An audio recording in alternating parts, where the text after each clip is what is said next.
بھئی حالات کا بنانے والا بھیجنے والا اللہ رب العزت ہے، وہ مغیر الاحوال ہیں، جب چاہتے ہیں حالات کو جیسا چاہتے ہیں بدل دیتے ہیں۔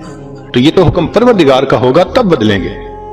دنیا کے کہنے سے حالات بدلتے تو دنیا جنت نہ بن جاتی، ہر بندہ اپنی من مرضی کی زندگی گزار رہا ہوتا۔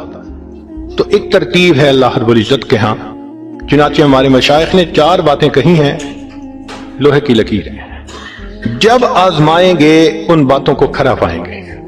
پہلی بات، جو شخص اپنے اعمال کو سنوار لیتا ہے اللہ تعالیٰ اس کے حالات کو سنوار دیتے ہیں۔ ہم اس کوشش میں لگے ہوئے ہیں کہ حالات پہلے سنوریں پھر اعمال سنواریں گے۔